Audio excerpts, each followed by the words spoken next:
बाजीराव दराडे साहेबांच्या त्या भूमिकेचं मी स्वागत करतो. काही प्रश्न हे राजकारणाच्या पलीकडे जाऊन पाहण्याचे असतात. रेल्वे सारख्या मुद्द्याने संबंध पुढच्या पिढ्यांवर त्याचा परिणाम होणार आहे.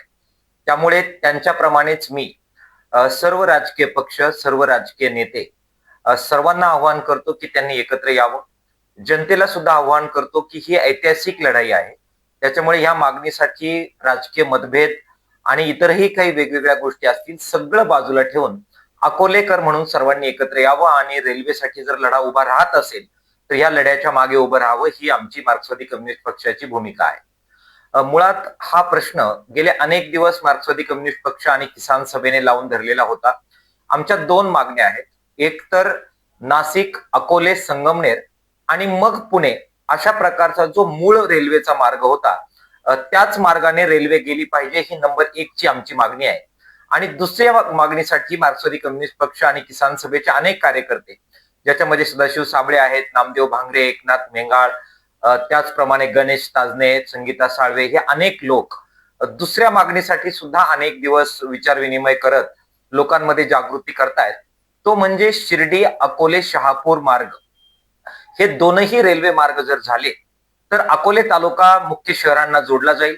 सुदैवानं आपण ज्या औद्योगिक ट्रायंगल वर आहोत त्याच्यामध्ये मुंबई, नाशिक आणि पुणे याच्या बरोबर सेंटरला आपण आहोत. आपल्याकडे मोठं मनुष्यबळ आहे.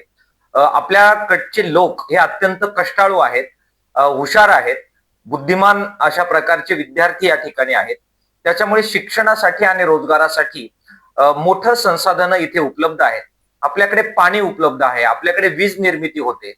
त्याच्यामुळे हे जर शहर आणि मनुष्यबळ, हे जर सगळ्या साधनं शहरांबरोबर जोडली गेली तर मोठा विकास आपल्या परिसराचा होऊ शकतो आणि इतर तालुक्यांना खूप मागे टाकत अकोले तालुका हा विकासामध्ये पुढे जाऊ शकतो. त्याच्यामुळे ह्या दोनही रेल्वे मार्गांचा आग्रह धरण्यासाठी चळवळ उभी राहावी अशी आमची इच्छा आहे. पत्रकार बांधव असतील, बुद्धिजीवी असतील, लेखक असतील, या तालुक्यातले विचारवंत असतील, सर्वांना मला आवाहन करायचंय आणि या तालुक्यातील सर्व राजकीय पक्ष पार्ट्यांच्या पलीकडे जात त्यांनी एकत्र यावं. आमदार आहेत, खासदार आहेत, विरोधी इच्छुक उमेदवार आहेत, सर्वांनी एकत्र यावं आणि बाजीराव दराडे साहेब यांनी जे काही आव्हान केलेले त्याला प्रतिसाद देत सर्वांनी एकजुटीने कार्य करावं. आज सकाळीच आम्ही काही नेते जमलो आणि याबद्दल अनौपचारिक अशा प्रकारची चर्चा झालेली आहे.